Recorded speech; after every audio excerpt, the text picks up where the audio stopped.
जय हिंद। आप देख रहे हैं लाइव टाइम्स, आपके साथ में हूं वंदना स्रोही। देश भर में होली के त्योहार की धूम है।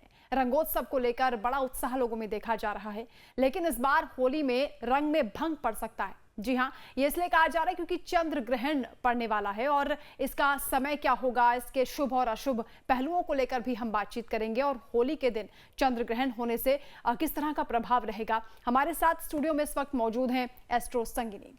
बहुत बहुत स्वागत है आपका एस्ट्रो संगिनी। थैंक यू वंदना। जैसा कि आपने अभी बताया कि इस साल 14 मार्च को होली के दिन चंद्र ग्रहण पड़ने जा रहा है। इसके साथ ही ग्रहों के जो राजा हैं सूर्य, वो मीन राशि में प्रवेश करेंगे। ऐसे में होली के दिन ही चंद्र ग्रहण और सूर्य गोचर का जो एक संयोग बन रहा है, जिससे कुछ राशियों का भाग्य चमक सकता है, तो कुछ जो जिनके लिए ये राशियाँ अच्छी होंगी उनको धन लाभ हो सकता है, उनके तरक्की के योग बन सकते हैं।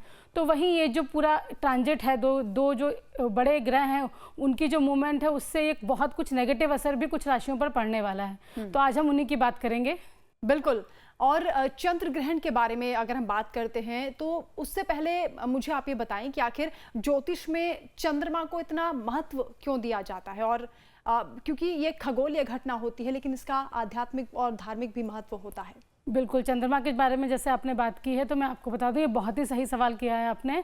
तो राशियों में सबसे पहले मैं आपको चंद्र ग्रहण के बारे में बताऊं, इस पूरी घटना के बारे में बताऊं, उससे पहले मैं आपको थोड़ा चंद्रमा के बारे में बताती हूँ। क्योंकि जब आप चंद्रमा के बारे में जानेंगे तभी आपको ये पूरी घटना भी समझ में आएगी और इसका ज्योतिषीय और आध्यात्मिक महत्व भी समझ में आएगा।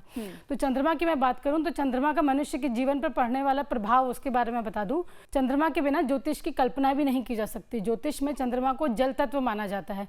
चंद्रमा ही हमारे मन का भी कारक है। चंद्रमा को ज्योतिष में हमारी माँ का कारक भी माना जाता है। इतना ही नहीं वंदना जी, मैं बता दूं कि आपकी जो डे टू डे लाइफ की इनकम होती है, आपका जो कैश का फ्लो होता है, वो भी चंद्रमा से ही देखा जाता है एस्ट्रोलॉजी में। तो आप समझ गए होंगे कि चंद्रमा का कितना बड़ा महत्व है ज्योतिष लिहाज से, और इन्हीं चीज़ों का कितना महत्व होता है कि इंसान की जिंदगी में भी। और वहीं अगर मैं मेडिकल लैंग्वेज की बात करूँ तो ये तो आपने सुना ही होगा कि हमारे शरीर में करीब 60% जो है वो पानी है। तो यानी हमारे शरीर का आधे से ज्यादा हिस्सा पानी है।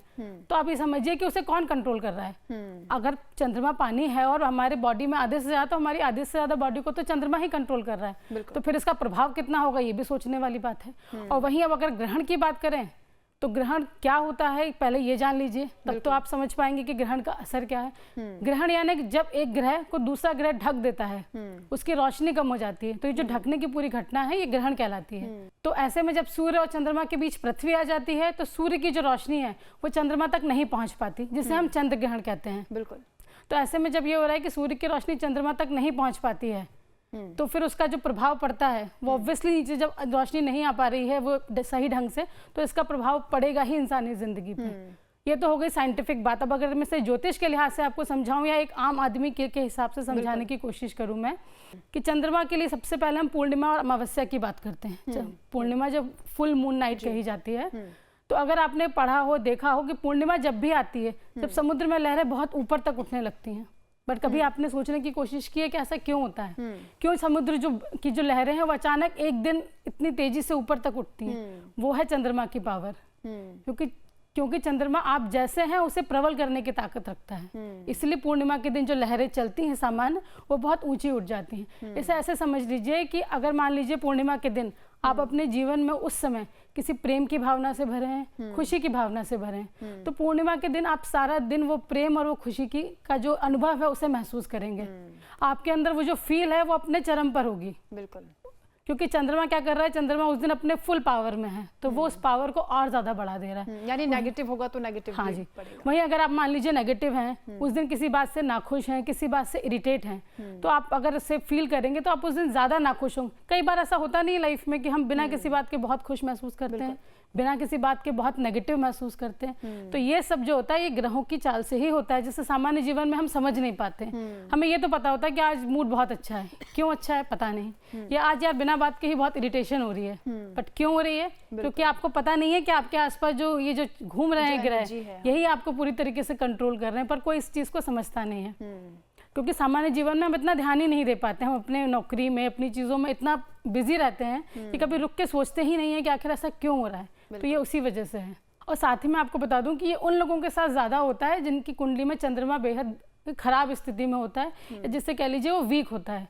क्योंकि जब चंद्रमा वीक होगा तो उन लोगों को चंद्रमा के मूवमेंट का और ज़्यादा असर पड़ेगा लाइफ में। तो और सबसे जो एस्ट्रोलॉजी में एक बेहद ही बेहतरीन उपाय मैं बताऊं, वैसे तो मैं अभी राशियों के हिसाब से उपायों की हम बात करेंगे जी, बट जिनका कुंडली में चंद्रमा वीक होता है उन्हें स्पेशली ये सलाह दी जाती है कि जो फुल मून की जो लाइट होती है, आप पूर्णिमा के दिन स्पेशली चंद्रमा की रोशनी में जाइए और वहाँ बैठिए, क्योंकि उस दिन चंद्रमा की जो पावर होती है हाईएस्ट पे होती है। तो अगर आप ऐसे में अगर वहाँ जाके चंद्रमा की रोशनी के सामने बैठेंगे तो आपको उसकी जो पावर है वो पूरी तरीके से उसे ले पाएंगे। तो अगर आपकी चंद्रमा की खराब स्थिति है कुंडली में तो ऐसे में वो भी उससे सुधरती है। संगिनी जी, ये तो आप बता रही हैं कि किस तरह से जो ये प्रभाव पड़ता है चंद्रमा का, और चंद्रमा का इतना महत्व क्यों होता है, लेकिन जो पाबंदियां होती हैं, क्योंकि इसे अशुभ काल माना जाता है धार्मिक महत्व से अगर देखें, तो उस दौरान किस तरह की चीज़ों से बचना चाहिए या वर्जित होती हैं, क्या चीज़ें? हाँ जी, जैसे मैं आपको बता दूं कि हिंदू धर्म में ग्रहण को बहुत ही अशुभ माना जाता है, क्योंकि एक अशुभ काल कहा जाता है।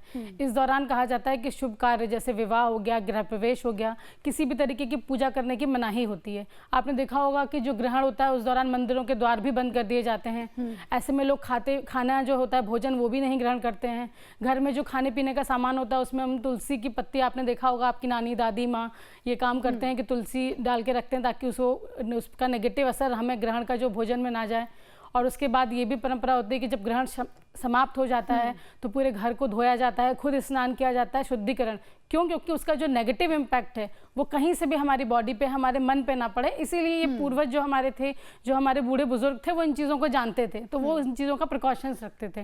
ग्रहण के दौरान देवी देवताओं के मंत्रों का जाप करना शुभ माना जाता है, क्योंकि ये जो होता है वो आपकी नकारात्मक ऊर्जा जो उस समय होती है उसको कम करने का काम करता है, पॉजिटिविटी बढ़ाने का काम करता है। चंद्र ग्रहण के समय किया गया ध्यान और साधना कहा जाता है कि कई गुना ज़्यादा असर देता है, क्योंकि वो एक नेगेटिव समय होता है। तो उस समय अगर आप कुछ जाप करते हैं, मंत्र करते हैं, पूजा पाठ करते हैं तो उसका बहुत ही पॉजिटिव असर आपकी लाइफ पे पड़ता है। कह लीजिए जो नेगेटिव इम्पैक्ट है वो कम हो जाता है। बिल्कुल संगिनी जी, इसके साथ ही क्योंकि साल का पहला चंद्र ग्रहण ये पड़ने वाला है, तो 2025 में चंद्र ग्रहण कब होगा, यानी समय उसका क्या होगा? वंदना, मैं आपको बता दूं सिर्फ 14 मार्च को नहीं, इस साल कुल 4 चंद्र ग्रहण पड़ने वाले हैं। जो 2 चंद्र ग्रहण होंगे, जो 2 सूर्य ग्रहण होंगे। इनमें से जो पहला चंद्र ग्रहण है वो 14 मार्च 2025 को, जिस दिन होली है उस दिन होने वाला है। ये जो चंद्र ग्रहण है ये साल का पहला चंद्र ग्रहण है, जो कि शुक्रवार, जो 14 मार्च है शुक्रवार, उस दिन सुबह 10:41 पर शुरू होगा और 2:18। तो करीब 4 घंटे का, जो 3.5 घंटे का जो समय है ये चंद्र ग्रहण का कहा जाएगा। ये पूर्ण चंद्र ग्रहण होगा जो सिंह राशि और उत्तरा फाल्गुनी नक्षत्र में घटित होगा। ये ग्रहण हालांकि भारत में नहीं दिखाई देगा, लेकिन जो इसका असर है वो जरूर राशियों पे, ग्रहों पे पड़ेगा। तो उसके बारे में हम आगे बात करेंगे कि किसकी राशियों पे क्या असर पड़ने वाला है। बिल्कुल, चलिए राशियों पर ही बात कर लेते हैं, क्योंकि अलग अलग राशियों पर इसका अलग अलग असर होगा। 12 राशियों पर किस तरह से इसका गहरा प्रभाव रहने वाला है और कौन सी राशि के लिए शुभ होगा? हाँ, जैसे मैंने आपको शुरुआत में ही बताया था कि ये जो चंद्र ग्रहण है इससे कई राशियों पर इसके पॉजिटिव इम्पैक्ट पड़ेंगे, तो कुछ के लिए समय थोड़ा सा दिक्कत देने वाला है। क्योंकि ये चंद्र ग्रहण है तो एक खास तौर पर आपको आंतरिक मानसिक जो शांति है उस पर कहीं ना कहीं इफेक्ट डालेगा। और ये आपके रिश्तों पे, आपके व्यवसाय पर भी, क्योंकि जैसे मैंने बताया हमारी माँ चंद्रमा होती है, हमारी इनकम चंद्रमा होती है, तो कहीं ना कहीं ये उसको भी इफेक्ट करेगा। तो ग्रहण के दौरान आप जो उपाय करेंगे, अगर शांति से ध्यान लगाते हैं तो यकीनन उसके जो इम्पैक्ट हैं वो आपकी लाइफ में कम दिखाई देंगे। तो हम सबसे पहले जो बात करते हैं राशि चक्र की, जो पहली राशि है मेष राशि, वहाँ से शुरू करते हैं। तो सबसे पहले मेष राशि वालों के बारे में बात कर लेते हैं। मेष राशि वालों के लिए जीवन में कुछ चुनौतियाँ आ सकती हैं। आप ये कुछ मतभेद, जैसे मैंने कहा ना कि हमारे मन का कारक है चंद्रमा, हमारे मन को प्रभावित करता है। तो जब मन बेचैन होगा तो जाहिर सी बात है कि आप अपने आसपास के लोगों के साथ वैसा व्यवहार नहीं कर पाएंगे। तो आपके मतभेद हो सकते हैं, कुछ गलतफहमियां हो सकती हैं। तो जब ऐसा हो तो आपको करना ये है कि थोड़ा सा धैर्य रखिए, थोड़ी सी समझदारी रखिए। और ये जो समय है ये करीब 1 से सवा महीने का समय जो होता है चंद्रमा, क्योंकि चंद्रमा 30 दिन में पूरा एक चक्कर 12 राशियों का, आपको बता दूं सबसे फास्टेस्ट जो मूविंग प्लैनेट है वो चंद्रमा को कहा जाता है। तो करीब पूरा 30 दिन का समय लेता है ये। तो इस समय को तो मान के चलिए 1 से 2 महीने, 1.5 महीने तक आपको बहुत ज़्यादा प्रिकॉशंस के साथ रहना है। तो वहीं वरना अगर मैं मेष राशि वालों की आर्थिक दृष्टिकोण से अगर बात करूं तो आर्थिक दृष्टिकोण से भी ये समय कुछ खास नहीं है। तो ऐसे समय में आपको कहीं भी किसी भी तरीके का निवेश करने से बचना है। कोई खरीदारी ना करें, कोई बड़ा निवेश ना करें, और अगर ज़रूरत ना पड़े तो कहीं यात्रा भी करने से इन 2 महीनों में आप बचें। तो आपके लिए बेहतर होगा। बिल्कुल, और इसके लिए कुछ उपाय भी हो सकते हैं, क्योंकि जैसे आपने बताया कि कुछ राशियों पर इसका खराब असर होगा, तो किस तरह से बच सकते हैं इससे? जी बिल्कुल मैं आपको हर राशि के हिसाब से उसका उपाय भी बताऊंगी। अभी हम मेष राशि की बात करते हैं, तो मेष राशि वाले क्या कर सकते हैं इस ग्रहण के दौरान और उसके आगे पीछे भी जो समय है जो आपका ठीक समय नहीं है, तो आप चंद्र मूल मंत्र जो होता है, आप नेट पे सर्च करेंगे, गूगल पे सर्च करेंगे, आपको चंद्र मूल मंत्र मिल जाएगा, उसका आप जाप करिए। खासतौर पर जो ग्रहण का पूरा समय है वहाँ कोशिश कीजिए, अगर आप इसका जाप करते हैं तो आपके लिए बहुत अच्छा उसका रिजल्ट रहने वाला है। बिल्कुल, आपने अभी मेष राशि का जिक्र किया है, तो चंद्र ग्रहण का वृषभ राशि पर क्या प्रभाव होगा? अब मैं वृषभ राशि की बात कर लेती हूँ। जो चंद्र ग्रहण है वो वृषभ राशि वालों की चल और अचल संपत्ति, जो उनकी प्रॉपर्टी है, जैसा मैंने आपको शुरुआत से ही बताते आ रही हूँ कि जो चंद्रमा है वो बेसिकली कैश फ्लो है, तो कहीं ना कहीं वो हमारे कैश को, हमारे आर्थिक मन को और हमारी आर्थिक स्थिति को ज़्यादा प्रभावित करता है। तो यहाँ पे भी वही चीज़ हो गई, जो आपकी संपत्ति है उस पर थोड़ा सा प्रभाव पड़ सकता है। वाहन की खरीदी करना आपके लिए शुभ नहीं होगा, तो पॉसिबल हो अगर ज़रूरत ना हो, बहुत इमरजेंसी ना हो, तो कोई वाहन ना खरीदें। नए घर की कोई प्लानिंग कर रहे हैं खरीदने का, तो उसे टाल दें। इस दौरान कोई भी बड़ा निर्णय लेने से पहले थोड़ा सा विचार करें, सोच समझ के, या आपके घर में कोई बड़ा हो, कोई अच्छा सलाहकार हो, उससे पहले सलाह लें फिर कोई काम करें। और वहाँ अगर मैं इनके उपाय की बात करूँ तो आपको कन्याओं को, जो छोटी कन्याएं होती हैं 9 साल की, 10 साल की, उनकी जो छोटी कन्याएं होती हैं, इनको दूध का दान करेंगे तो आपके लिए बेहद अच्छे रिजल्ट, क्योंकि दूध जो होता है वो भी चंद्रमा ही होता है। तो आप जब इन्हें दूध का दान करेंगे तो आपके जो नेगेटिव इफेक्ट हैं वो लाइफ से खत्म हो जाएंगे। बिल्कुल, क्योंकि हमने यहाँ मेष की बात कर ली है, वृषभ की बात कर ली है, अगली राशि मिथुन राशि पर क्या प्रभाव होगा? जी बिल्कुल, मिथुन राशि की बात करूँ तो आपका जो सामाजिक जुड़ाव है, अपने आपके आसपास के जो लोग हैं, आपको बड़ी इंटरेस्टिंग चीज़ बताऊं, जो हमारे आसपास की सोसाइटी होती है ना, वो भी कहीं ना कहीं चंद्रमा ही डिनोट करता है आपके संबंध कैसे होंगे, क्योंकि संबंध भी मन का खेल है, ये तो आप जानती हैं। तो वो भी जो है आपका सामाजिक जुड़ाव जो है वो भी प्रभावित होगा, क्योंकि चंद्रमा प्रभावित हो रहा है। लोगों के साथ बातचीत करने में गलतफहमियां हो सकती हैं, आपका सार्वजनिक व्यवहार जो है उसमें समस्याएं आ सकती हैं। हो सकता है आपके आसपास के जो आपके वेलविशर ही हैं वही आपके बारे में कुछ नेगेटिव सोचने लगे, बिल्कुल आप कुछ उनके साथ आपकी कुछ मिसअंडरस्टैंडिंग हो जाए, तो उससे थोड़ा सा बचें। तो सबसे अच्छी बात तो यह है कि ऐसे समय में अपने संपर्क, जो मेरी सलाह है, अपने संपर्क और अपनी बातचीत को सीमित कर दें, क्योंकि जितना आप सीमित रहेंगे उतनी ही गलतफहमियां होने की जो स्थितियां हैं वो कम हो जाएंगी। संयमित दृष्टिकोण अपनाएं, आत्ममंथन और शांत रहने के लिए उपयुक्त समय है ये कि अपने बारे में सोचें। और अगर मैं उपाय की बात कर लूँ तो इन्हें अगले कुछ महीने तक एनजीओ जो होते हैं, जहाँ पे गरीब बच्चों के एनजीओ होते हैं, बूढ़े बुजुर्गों के, ऐसा कोई भी एनजीओ आपके आसपास हो, वहाँ पे सफ़ेद चावल का दान करें, क्योंकि चावल भी अगेन चंद्रमा ही होते हैं, जितनी भी सफ़ेद चीज़ें होती हैं, तो आप वहाँ चावल का दान करके आएँ तो आपके लिए बेहतर होगा। बिल्कुल, 3 राशियों का हमने यहाँ पर जिक्र कर लिया है। चंद्र ग्रहण का कर्क राशि पर क्या प्रभाव होगा, ये भी बताएं। अब कर्क राशि की बात कर लेते हैं। कर्क राशि का तो स्वामी ही चंद्रमा होता है, तो इनके लिए तो फिर बहुत ज़्यादा इन्हें संभलने की और प्रिकॉशंस की ज़रूरत है। कर्क राशि वालों के परिवार में कलह और तनाव की स्थिति बन सकती है। पारिवारिक रिश्तों में धैर्य और समझदारी बनाए रखना इनके लिए बहुत ज़रूरी होगा इस समय पे। निवेश में अधिक लाभ होने की उम्मीद मुझे नहीं दिखाई दे रही है, तो निवेश करने से बचें। अगर मैं सभी को सलाह दे रही हूँ कि जो बड़े निवेश के डिसीजन है, जो बड़े फाइनेंशियल डिसीजन अगर आप इस बीच में लेना चाह रहे हैं, तो फिलहाल उन्हें कुछ समय के लिए टाल दें। वित्तीय फैसले अगर हो, इमरजेंसी हो, करने हैं तो बहुत सोच समझ कर सलाह लेके करें। और इनके लिए भी उपाय यही बनता है कि चंद्र ग्रहण के दौरान भी और उसके आगे पीछे भी। और वैसे भी वंदना जी मैं बताऊं, अगर आपका चंद्रमा डिस्टर्ब है, चलिए आपके पास कुंडली नहीं है, मैं सभी आपके जितने भी दर्शक हैं उनके लिए मैं बता दूं, आपके पास कुंडली नहीं है, आपको नहीं पता कि आपके चंद्रमा की प्लेसमेंट कहाँ है, चंद्रमा की क्या स्थिति है, तो उन सभी के लिए बहुत ज़रूरी है कि अगर आपको ऐसा लगता है कि आपका मन बहुत जल्दी घबराता है, आपको छोटी छोटी बातों में एंजाइटी होने लगती है, डिप्रेशन होने लगता है, तो उसके लिए नियमित ध्यान करिए। जो ध्यान होता है वो भी कहीं ना कहीं चंद्रमा को बूस्ट करता है, जो मेडिटेशन है। अगर आप रेगुलर करते हैं तो आप खुद देखेंगे कि आपके एंजाइटी में, आपकी घबराहट में और इस तरह की किसी भी प्रॉब्लम्स में आपको बहुत जल्दी आराम मिलने लगेगा। बिल्कुल, इसके साथ ही सिंह राशि पर जो चंद्र ग्रहण होने वाला है उसका क्या असर होगा? सिंह राशि वालों की बात करूं तो इनकी मानसिक स्थिति थोड़ी अस्थिर हो सकती है, इनके विचारों में उलझन पैदा हो सकती है, इनको खुद ही क्लैरिटी नहीं होगी, क्या करें क्या नहीं करें, ये जो एक कंफ्यूजन वाली जो कहना चाहिए स्थिति होगी वो इन सिंह राशि वालों के लिए बनेगी। सकारात्मक दृष्टिकोण बनाए रखें, यहाँ मेरी सलाह इनके लिए यही होगी, खुद को मोटिवेट करें, ये उम्मीद ना करें कि कोई दूसरा हमें मोटिवेट करेगा, खुद को मोटिवेट करने की कोशिश करें। जीवन में किसी भी मुश्किल के सामने हार ना माने। अगेन मैंने कहा कि जैसे मोटिवेट रहिए, डिप्रेशन में मत आइए। अगर कोई प्रॉब्लम आती भी है बिल्कुल, तो ये मान के चलिए कि आप उससे निकल जाएंगे बाहर। अगर आप इस माइंडसेट के साथ आगे बढ़ेंगे तो यकीनन आपको जो ये ग्रहण है उसका थोड़ा नेगेटिव इम्पैक्ट कम होगा। आत्मसंयम और धैर्य बनाए रखिए। इनके लिए जो मैं उपाय बताऊंगी, ये अपनी मानसिक शांति जो इस समय पर डिस्टर्ब होती दिखाई दे रही है, इसके लिए अगर ये सेलेनाइट ब्रेसलेट, सेलेनाइट जो होता है चंद्रमा के लिए एक स्टोन होता है, अगर आप सेलेनाइट का ब्रेसलेट इस दौरान पहन के रखेंगे तो ये आपकी एनर्जी को पॉजिटिव बनाने में मदद करेगा। बिल्कुल। अगली राशि का रुख कर लेते हैं और कन्या राशि पर क्या प्रभाव होगा वो भी बताएं। कन्या राशि की बात कर लेते हैं। कन्या राशि वालों के खर्चों में बढ़ोतरी इस समय दिखाई दे रही है। अपनी वित्तीय जो स्थिति, अपनी फाइनेंशियल जो चीजें हैं उन्हें थोड़ा कंट्रोल रखिए, बेवजह के खर्चों से बचिए। भावनात्मक रूप से, इमोशनल रूप से भी आप थोड़ा थका हुआ महसूस करेंगे। आपको लगेगा, कई बार होता है जैसे हम बहुत ड्रेन सा महसूस करते हैं इमोशनली, कि हमें ऐसा लगता है कि कोई हमारे इमोशंस नहीं समझ पा रहा है। वो जो सिचुएशन होगी वो इस समय में इन लोगों को फेस करनी पड़ सकती है। कन्या राशि वालों को थोड़ी सी मेहनत से आप इस समय उबर सकते हैं। तो अगर आप उस सिचुएशन से अपने माइंड को करेंगे कि हम अपनी सिचुएशन को निकालने की कोशिश करेंगे, तो आप यकीनन उस समस्या से, उस दौर से बाहर निकल पाएंगे। उपाय की बात कर लूँ मैं, तो इन्हें भी आध्यात्मिक अभ्यास जिसे कहना चाहिए, योग करें, ध्यान करें, मेडिटेशन करें, तो जो चंद्र ग्रहण है उसका प्रभाव कम होगा। तो संगिनी जी, हम कई राशियों का यहाँ पर जिक्र कर रहे हैं, आप बता रही हैं, उपाय भी बता रही हैं कि जो असर होगा उससे कैसे निपटे।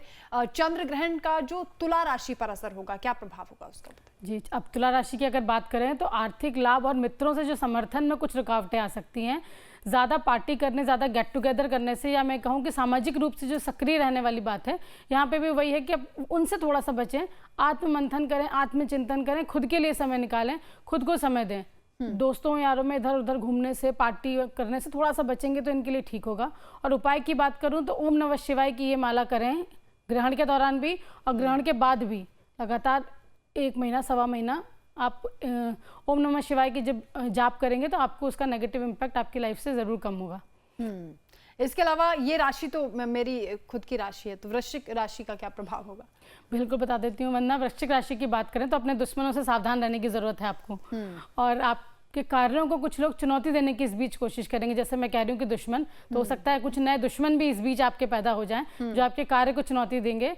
तो ऐसे में आपको धैर्य रखना होगा, अलर्ट रहने की बहुत ज़रूरत है, सतर्क रहिएगा। और आपके लिए मैं उपाय की बात करूँ तो अपने घर में आग का पौधा लगाएं आप। ये आपके पौधा जो है आपके वातावरण को शुद्ध करेगा, एक पॉजिटिविटी भरने की आपकी लाइफ में, आपके घर पे वो आपको पॉजिटिविटी आएगी।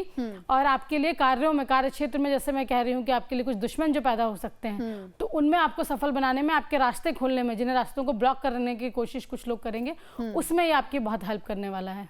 बिल्कुल। और इसके अलावा, क्योंकि हमारे जो दर्शक हैं वो वेट कर रहे हैं, धनु राशि का क्या प्रभाव होगा? धनु राशि वालों की बात करूं तो किसी लंबी यात्रा या सफ़र में जाने से इस बार बचें। आध्यात्मिक विकास पर ध्यान केंद्रित करें। अगर आप किसी भी स्पिरिचुअल प्रैक्टिस में नहीं हैं तो कोशिश कीजिए कि चंद्र ग्रहण बहुत अच्छा समय है। और वैसे तो मैं इस प्रोग्राम के माध्यम से सभी लोगों को ये कहना चाहूँगी कि हर इंसान को अपनी ज़िंदगी में कोई ना कोई स्पिरिचुअल प्रैक्टिस तो ज़रूर करना चाहिए। जैसा हमारा लाइफस्टाइल है, जैसा लोगों में हम देखते हैं, इतना डिप्रेशन, इतनी एंजाइटी जो हो गई, छोटी छोटी बात पे लोग इरिटेट हो जाते हैं, छोटी छोटी बात पे गुस्सा हो जाते हैं, तो उससे बचने के लिए एक स्पिरिचुअल प्रैक्टिस तो बहुत ज़रूरी है। तो अगर आपने अभी तक शुरू नहीं की है तो ये बहुत अच्छा मौका है सभी के लिए। ये एक मैं जेनेरिक बोलूँगी, सभी के लिए बहुत अच्छा मौका है कि चंद्र ग्रहण से एक स्पिरिचुअल प्रैक्टिस या एक धार्मिक, जो भी आप जिस भी धर्म से आते हैं, जिस भी जाति बिरादरी से आते हैं, उस हिसाब से अपने धर्म को देखते हुए कोई भी एक प्रैक्टिस ज़रूर शुरू करें। वहीं अगर मैं उपाय की बात करूं तो तुलसी माता की पूजा आपके लिए बहुत फ़ायदेमंद रहने वाली है। प्रतिदिन घी का दीपक जलाएं, अपने मंदिर में जलाएं, घर के बाहर किसी मंदिर में जाकर जलाना चाहते हैं वो आप अपनी सुविधा के हिसाब से देख सकते हैं। आप बिल्कुल। हाँ, क्योंकि हम 12 राशियों का जिक्र कर रहे हैं और यहाँ पर आप एक एक करके सारी राशि बता भी रहेंगी किस तरह से चंद्रग्रहण का जो प्रभाव होगा।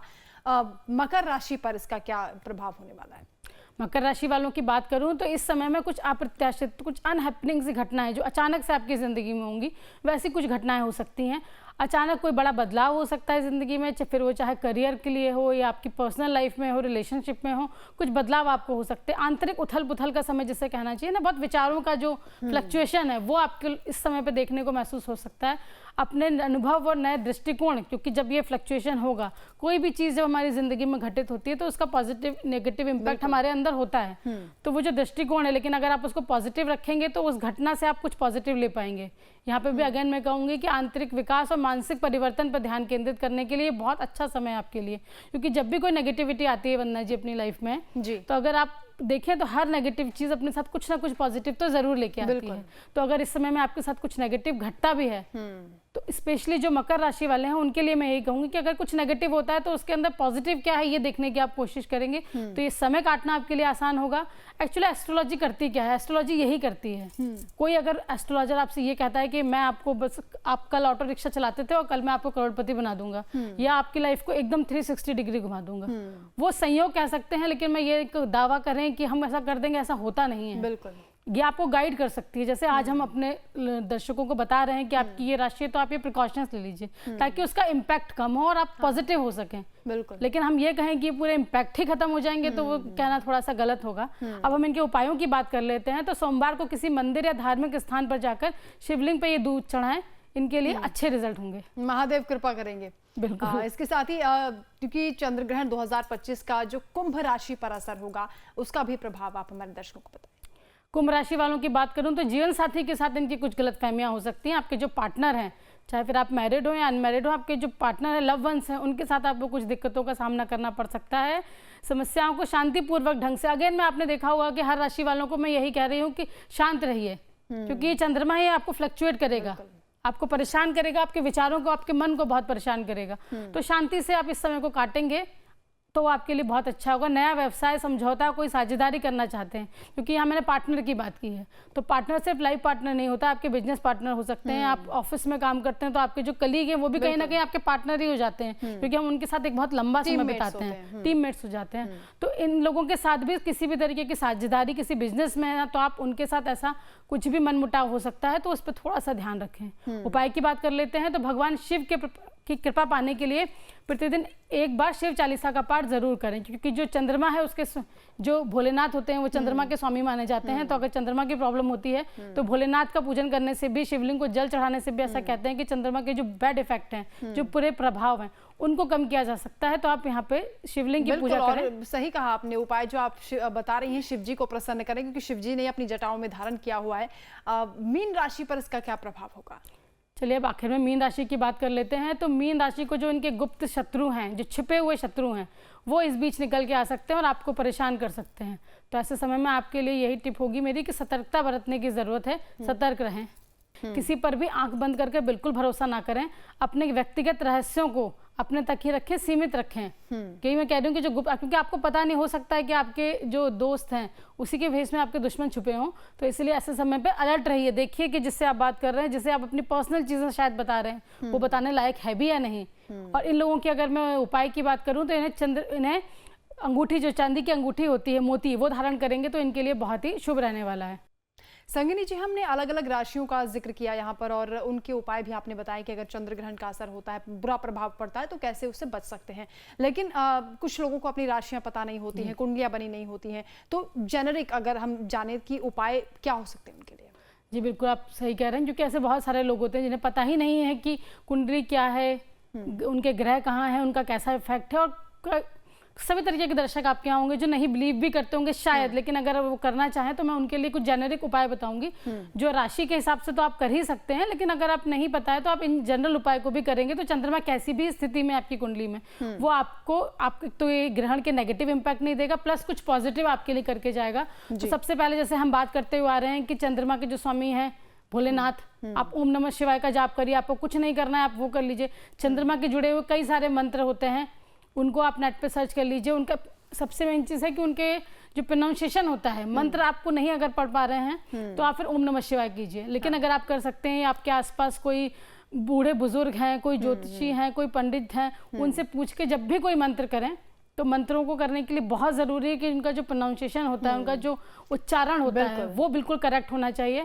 तो मंत्रों का आप जाप कर सकते हैं। ग्रहण के बाद गरीबों को आप कुछ दान दे सकते हैं, अन्न दान कर सकते हैं, वस्त्र दान कर सकते हैं, जैसी आपकी क्षमता है। बिल्कुल, ऐसे समय में दान पुण्य का बड़ा महत्व बिल्कुल होता है। और ग्रहण जब समाप्त हो जाएगा तो उस समय आप गंगा जल का छिड़काव करें, स्नान करें, ग्रहण के समय ध्यान करें, और जिससे आपकी जो मानसिक एनर्जी है, जो इस समय पे चंद्रमा के मूवमेंट की वजह से डाउन फील करेंगी, उसमें जरूर वृद्धि होगी और आपको इसका नेगेटिव इम्पैक्ट आपकी लाइफ से कम होगा।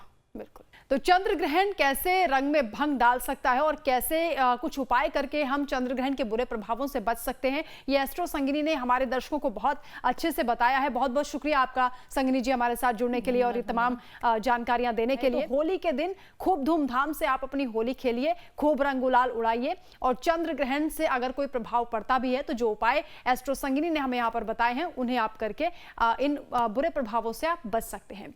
होली की आप सभी को बहुत बहुत शुभकामनाएं।